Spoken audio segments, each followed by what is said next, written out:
Tio Josimar, né? Muito bem.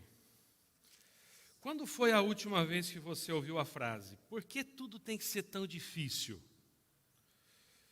Eu ouço isso com uma certa frequência, sabe? Lá em casa. E às vezes eu digo, né, essa frase, por que tudo tem que ser tão... Se pode complicar, porque facilitar, né? Mas, ao acompanhar a história do apóstolo Paulo, já estamos chegando no final, né? Acho que domingo que vem terminamos essa sequência, essa série de mensagens em Atos, falando sobre a missão.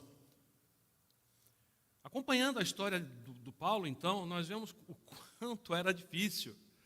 Ele tinha uma missão, mas olha, ele não teve colher de chá em momento algum e, rumando para o final da história, como nós falamos, não é diferente.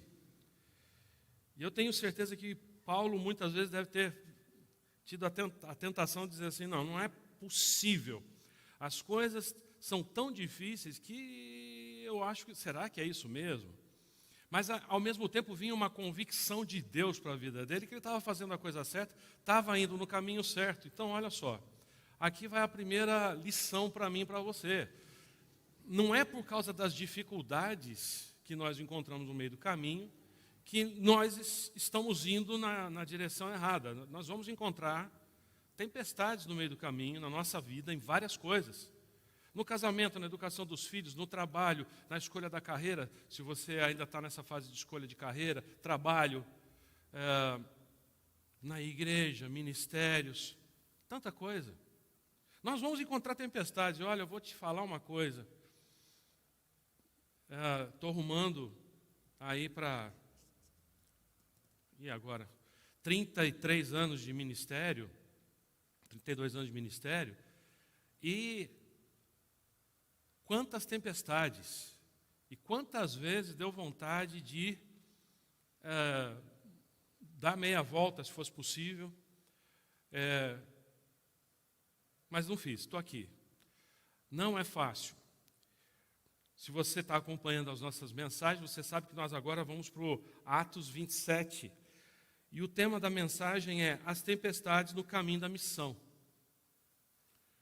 Paulo já teve algumas tempestades aí, não literalmente. Agora, essa aqui é uma tempestade literal, porém, elas falam, elas demonstram, elas espelham as tempestades, não com chuva, trovões e ventos, mas as tempestades que acontecem no nosso caminho, das nossas vidas. E se nós falamos e temos falado que nós temos um propósito de vida, o propósito de vida principal, geral, do cristão é amar a Deus sobre todas as coisas e ao próximo como a si mesmo, tendo ao Senhor Jesus Cristo como nosso Salvador e propagar isso, falar isso às outras pessoas. Ok. Dito isso, nós temos objetivos específicos, propósitos específicos em algum momento das nossas vidas. Eu tive um propósito específico quando eu fui missionário lá na Bolívia. Depois, quando eu voltei para o Rio de Janeiro. Depois, quando eu fui para Santa Bárbara. Agora, como eu estou aqui. Cada vez surge aí uma missão. É como Paulo tinha. Não, agora eu tenho que ir para os gentios. Agora eu tenho que voltar para Jerusalém. Agora eu tenho que ir para Roma. E assim vai acontecendo. Vão surgindo esses novos propósitos e missões dentro da grande missão. Nós deixamos Paulo onde na última mensagem? Paulo, ele estava lá diante do rei Agripa, do governador Festo, que Festo ficava chamando ele o tempo todo para conversar, para falar da fé dele. Num determinado momento, Festo diz assim, você acredita que vai me convencer, você vai me converter aqui, vai me fazer um cristão em tão pouco tempo? Você acha? Eu sou um cara difícil, eu acho que vai levar mais tempo para você me transformar num cristão. E Paulo responde, em pouco tempo ou muito tempo, peço a Deus que tanto o Senhor como os demais aqui presentes se tornem como eu, exceto por essas correntes. Se tornem como eu, mas não presos, né? Paulo diz. Agripa gosta da resposta do Paulo e diz assim, que pena. Se ele não tivesse apelado para César, eu poderia soltar ele agora. Aqui na minha cabeça, eu diria, nossa, isso seria a melhor coisa, né? Ser solto, iria calar a boca daquele monte de líder religioso que fez um monte de acusação contra ele, que ele estava lá sendo inconveniente, indecente, imoral e botando o terror lá no templo, coisa que ele não estava fazendo. Não estava. Mentirosos. Isso daí era fake news, né?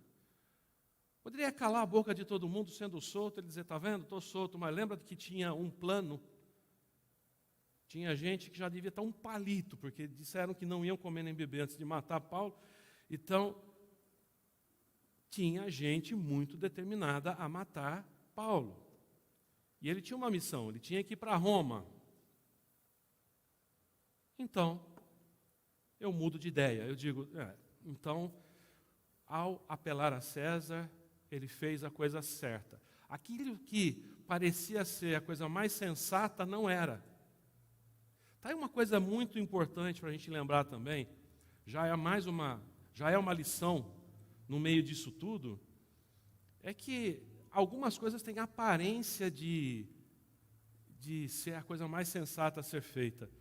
Mas quando Deus não quer, Deus está na nossa agenda, essas coisas podem mudar bem rapidamente. Então vamos abrir nossas Bíblias lá em Atos, capítulo 27. Paulo agora tem que ir para Roma. E então arranjam de colocar Paulo num barco para Roma. E olha só o que diz o texto. Quando chegou a hora, zarpamos para a Itália. Paulo e muitos outros prisioneiros foram colocados sob a guarda de um oficial romano, ou um centurião, chamado Júlio, capitão do regimento imperial. Aristarco, um macedônio da Tessalônica, nos acompanhou. Partimos num navio. Aristarco tinha sido preso também naquela confusão que aconteceu lá atrás. E ele nos acompanhou. Partimos do navio que tinha vindo no porto de Adramítio, no litoral noroeste da província da Ásia. Estavam previstas diversas paradas em portos ao longo da costa. Planos. Vamos parando aí, vamos ter várias paradas em vários portos. Os navios, nessa ocasião aqui, não eram navios grandes, eram navios até pequenos. Não eram aqueles colossos que depois a gente vai ver só bem mais tarde, dos colonizadores espanhóis, portugueses e holandeses, não. Então eram navios que não eram feitos para alto mar, não. Ali no mar Mediterrâneo, mesmo ali, quando eles cruzavam o mar Mediterrâneo da Europa para a África, era numa linha reta, tentando passar perto das ilhas, usando as ilhas como proteção para o vento. A gente vê isso bem claramente aqui. Lucas, como eu disse já na outra mensagem, Lucas ele é detalhista. Ele fala até o lado que o navio passou da ilha, para evitar o vento sul, evitar o vento noroeste, ele detalhista, o apóstolo, o Lucas, né? E eles pegam, então, esse navio. O navio tinha que ir, não em alto mar, mas vendo sempre a costa, porque qualquer problema eles aportavam. Esse era o plano. Que vai uma coisa muito importante. O homem pode fazer planos, mas a resposta certa sempre virá do Senhor. Tem até aquele ditado, não é um ditado brasileiro, é um ditado, creio que lá da Inglaterra, Estados Unidos. O homem faz planos e Deus ri. Já ouviram essa frase? O homem faz planos e Deus ri. É mais ou menos o que aconteceu ali. Nós vamos parar em tais e tais portos, vamos abastecer, vamos fazer um monte de coisa, e vamos chegar a Roma. Já estava terminando o outono e iria chegar o inverno. O inverno lá de muitos ventos fortes, tempestade, além do frio, se tornava impossível viajar em navio pequeno ali. Então eles tinham que fazer essa viagem, talvez fosse a última oportunidade de mandar Paulo para Roma. Eles colocam Paulo e vários outros prisioneiros nesse barco, e aí vamos continuar aqui na nossa viagem. Versículo 3. No dia seguinte, quando ancoramos em Sidom, Júlio demonstrou bondade a Paulo, permitindo-lhe que desembarcasse para visitar amigos e receber ajuda material deles. Paulo caiu nas graças ali do centurião romano, a ponto dele dizer, não, esse prisioneiro pode sair, muito provavelmente acompanhado de um soldado, vai lá, visita quem você precisa visitar, pegou ajuda para o apóstolo Paulo, para ele, para a sua viagem, porque naquela época prisioneiro tinha que comer e resolver os seus próprios problemas com a ajuda de parentes ou amigos. O Estado não dava nada, não. E Paulo vai, desce, desembarca, o centurião deixa que ele desembarque para ele ir. Deixa eu te falar uma coisa aqui agora. Se Paulo fosse o boca aberta que muita gente ele não teria desembarcado ali. Sabe aquela pessoa que fala mesmo, ofende porque tem os seus direitos? Lembra o que a Bíblia fala? Palavra branda desvia o furor.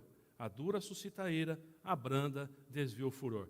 Paulo devia estar ali numa polidez, né? A ponto do centurião ter deixado ele desembarcar. Irmãos, é uma lição bíblica isso.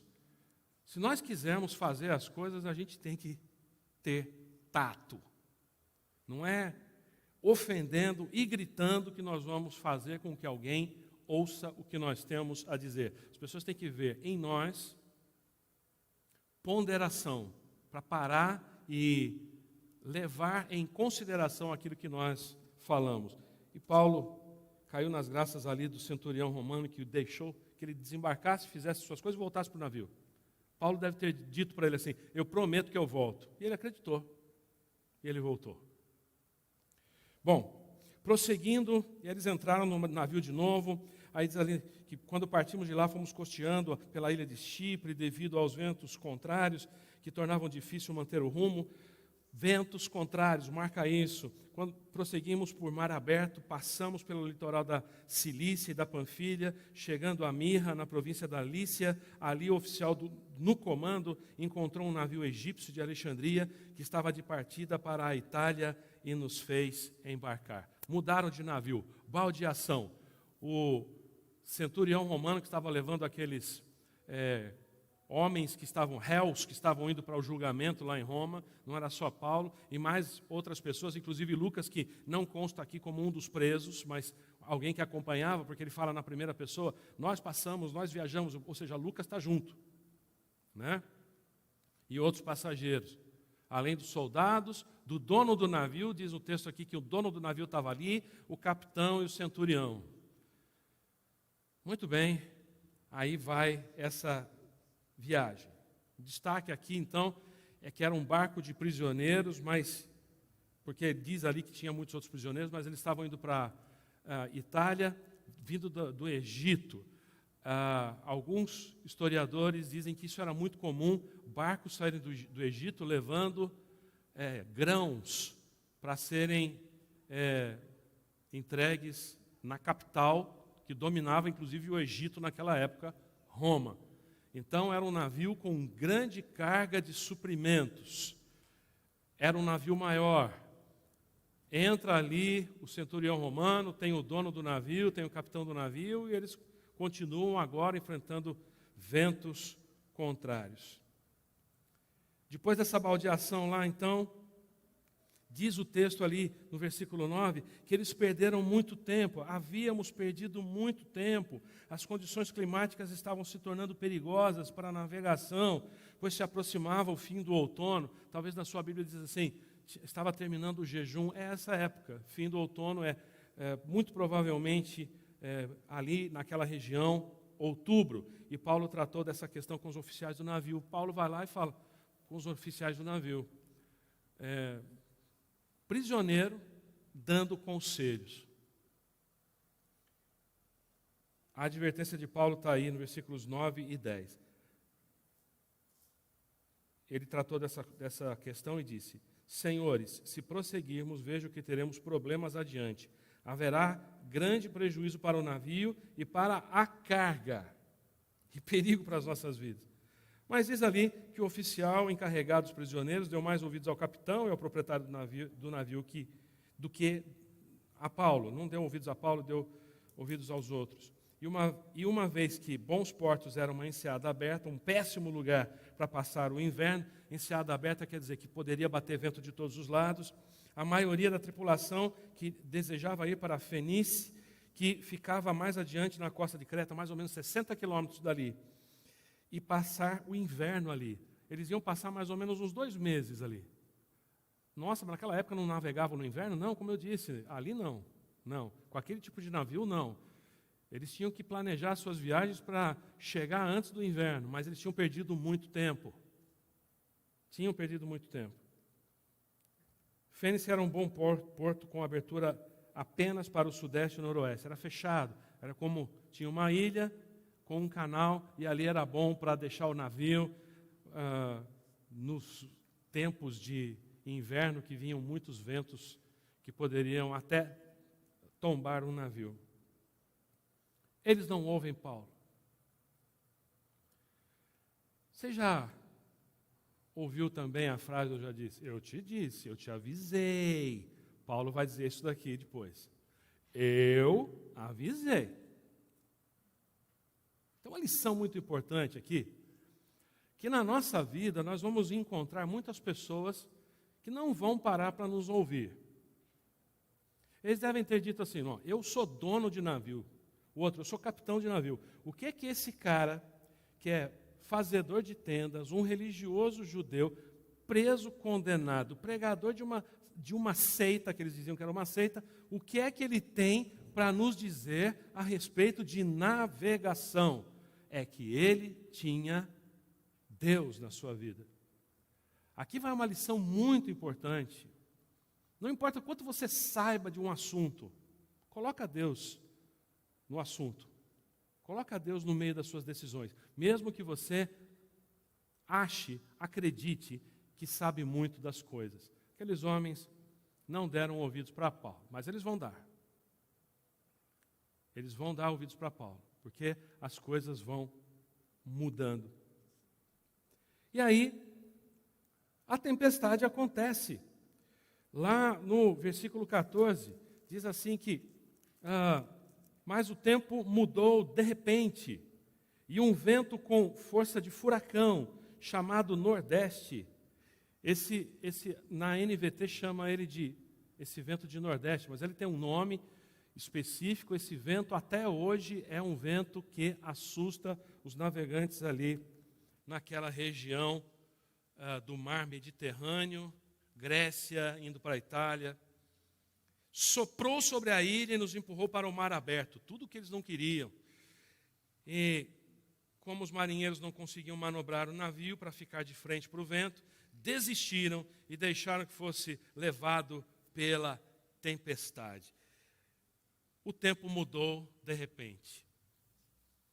Na nossa vida, nas nossas vidas, mesmo quando Deus nos dá uma missão, a coisa pode mudar de repente. Tempestades podem acontecer. E aí, o que precisa ser feito é, muitas vezes, dizer, bom Senhor, e daqui o que é que nós vamos fazer? O que diz aqui no texto é que eles começaram a fazer um negócio chamado contenção de danos. Não dá para fazer nada, Versículos 16 a 19, vamos lá, olha só o que diz. Navegamos pelo lado menos exposto de uma pequena ilha chamada Cauda ou Cláudia, onde, com muito custo, conseguimos içar para bordo do barco salva-vidas que viajava rebocado. Naquela época, o barco salva-vidas, que era um barco menor, ele ia rebocado atrás do navio. Mas com os ventos, aquele barco poderia afundar. Então, eles conseguiram puxar esse barco para dentro.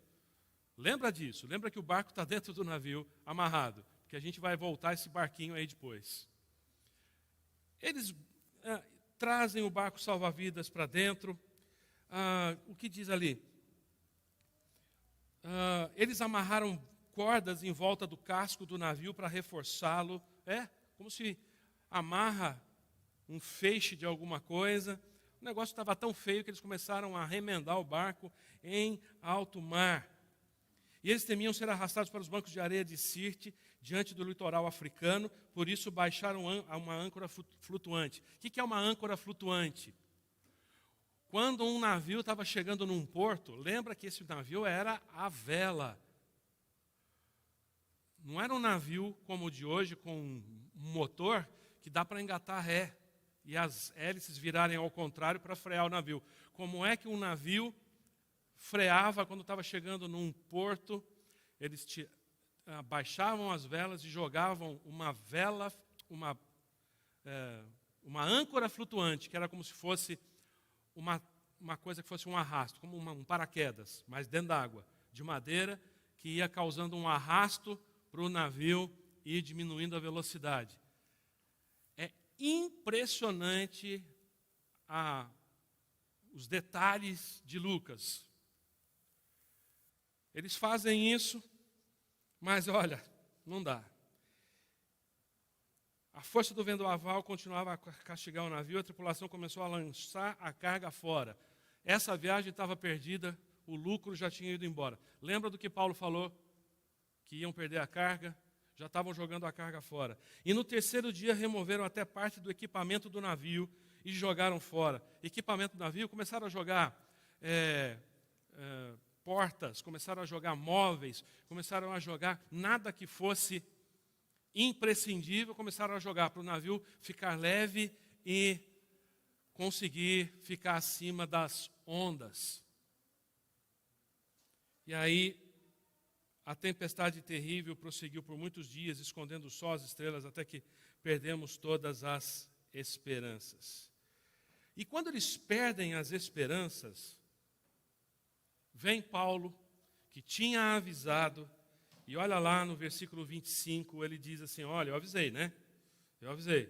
Agora, tenham bom ânimo, creio em Deus, tudo ocorrerá exatamente como ele disse. É necessário, porém, que sejamos impulsionados a uma ilha. Ele diz que ninguém iria morrer. Paulo diz, ninguém vai morrer. Olha o versículo 22. Tenham bom ânimo, o navio afundará, mas nenhum de vocês perderá a vida. Eu acho interessante isso. Gente, o navio vai afundar. Olha o que Paulo fala. Mas ninguém vai morrer. Agora eles começam a ouvir o que Paulo tem a dizer. Meus queridos, na nossa vida, muitas vezes isso vai acontecer, sabe? E aí é que eu tirei 3 lições aqui. Primeiro, Deus nos dá missões com tempestades previstas para o caminho, pelo caminho. Mas o que a gente tem que fazer é seguir em frente. E se você perguntar, mas Senhor, por que é que tem tempestade? O Senhor não queria que eu chegasse lá? Então tira a tempestade do caminho. E se Deus disser assim, bom, essa tempestade já estava programada antes dessa missão. Uma vez, a gente ia fazer uma atividade com a igreja, não foi com essa igreja, mas a gente estava indo fazer atividade com uma igreja, ia ser um negócio, planejamos, ia ser um negócio maravilhoso, de evangelização, e o tempo mudou, não deu para fazer. E aí alguém levantou e perguntou, porque o pessoal acha que o pastor tem resposta para tudo, né? Eu já disse isso. Pastor, por que é que Deus não limpou o tempo? Por que é que Deus permitiu esse tempo ruim que impediu de nós fazermos o nosso trabalho de evangelização? Né?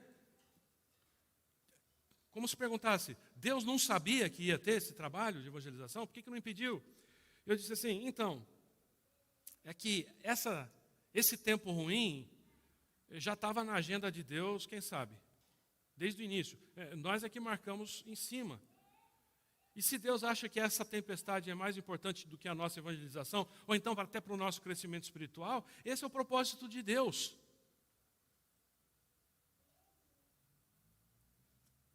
Eu não sei também se essa é a resposta, né? Lembra que eu não sei. Por que é que tem tempestades no meio do caminho quando Deus mandou a gente ir para lá? Eu não sei. Mas uma coisa eu sei, o Senhor tem uma missão para nós, que é que a gente siga em frente, é o que a gente vê aqui. A igreja, meus irmãos, está enfrentando, a igreja como um todo, está enfrentando grandes tempestades e cada vez piores. Ventos contrários, acusações, grande parte delas é culpa nossa mesmo, tá? Mas vai sobrar para todo mundo. Virão tempestades, mas a gente tem que seguir em frente. Aí vem aquela grande questão. Se Deus ama a sua igreja, por que Ele não tira os inimigos da frente? Deus não vai fazer isso. Ele quer que nós continuemos no meio dos inimigos, no meio da tempestade. É assim que Deus faz.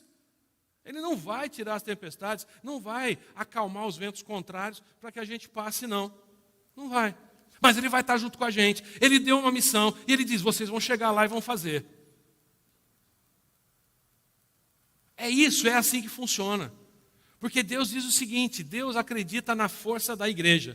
Porque se Ele diz que as portas do inferno não prevalecerão contra a igreja do Senhor, é porque o Senhor acredita na força da igreja, por pior que nós sejamos. Então tem uma coisa aqui muito importante, igreja não é para covarde, igreja cristã não é para covarde, porque nós temos tempestades, temos ventos contrários, temos inimigos, mas temos uma missão. É preciso ser muito corajoso, não imbecil, idiota não, corajoso, é diferente. Você vê que Paulo ele não estava sendo um tonto ali. Ele estava sendo a voz da sensatez. A igreja tem que lembrar de ser voz da sensatez nesse mundo insensato.